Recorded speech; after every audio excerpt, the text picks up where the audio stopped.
Fala, meus queridos alunos, minhas queridas alunas do KNAPS, tudo bem com vocês? Nessa aula a gente vai falar um pouquinho sobre o último fator que interfere na velocidade da reação, que a gente não tratou na primeira aula. A gente vai falar um pouquinho sobre catalisadores. É uma aula mais simples, uma aula mais curta, uma aula mais conceitual, para a gente pegar um pouquinho leve depois da aula de ação das massas que a gente falou na última vez, não é?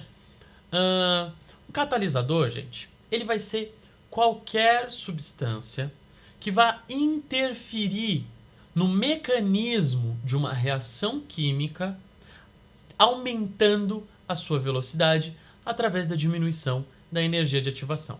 Então, eu vou falar de novo. Um catalisador, ele vai ser qualquer substância que vá interferir no mecanismo de uma reação química, reduzindo a sua energia de ativação e aumentando a sua velocidade. Então vamos lembrar um pouquinho como que acontece uma reação química.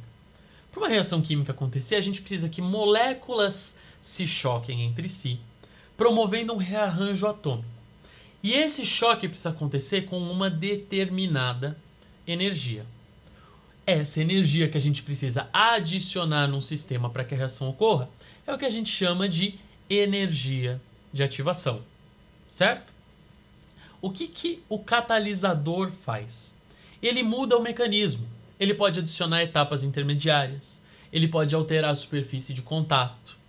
Ele pode fazer com que esse choque aconteça de uma maneira mais simples.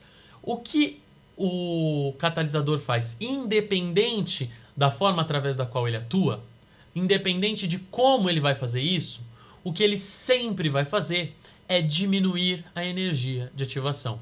Ou seja, ele vai facilitar a ocorrência desses choques. Um exemplo muito comum que a gente pode dar de catalisadores são as enzimas. As enzimas são catalisadores biológicos.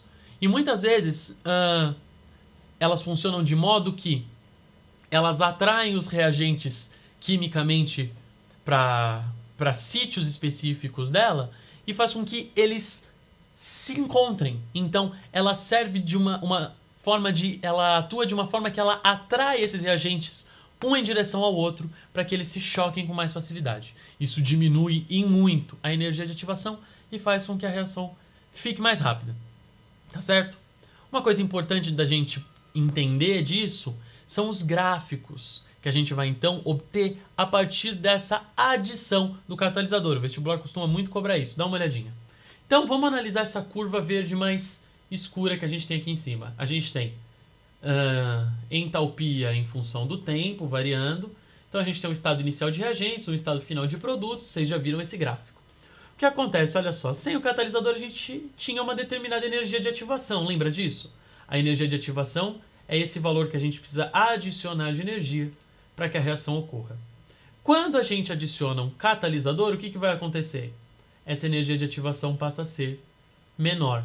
Com isso, a gente consegue fazer com que a reação ocorra mais facilmente e mais rapidamente. Tá bom? Uma coisa importante que a gente precisa saber desses catalisadores é que eles interferem na energia de ativação, mas eles nunca, reparem bem, nunca alteram o equilíbrio químico. Talvez você ainda não esteja entendendo isso que eu estou falando, mas guarda essa informação. Os catalisadores nunca interferem no equilíbrio químico. Os catalisadores nunca interferem no equilíbrio químico. Esse equilíbrio químico, vou deixar aqui então o gancho para vocês para a próxima aula, é o que a gente vai discutir na próxima aula. É o que a gente vai entender, então, daqui para frente. A gente estudou um pouco a velocidade de reação. Daqui para frente, então, a gente vai estudar equilíbrio químico. Mas é importante que você saiba que os catalisadores diminuem a energia de ativação, mas não alteram esse equilíbrio químico que a gente vai ver daqui para frente. Tá certo? Então, gente, espero que vocês tenham aproveitado tudo isso que a gente falou de velocidade de reação até aqui. A gente entra na próxima aula numa nova etapa, numa nova fase. A gente se vê lá. Não esquece de curtir o vídeo, de compartilhar com seus amigos, de se inscrever no canal, de ajudar esse nosso projeto a crescer cada vez mais. A gente se vê na próxima. Um abraço e até lá!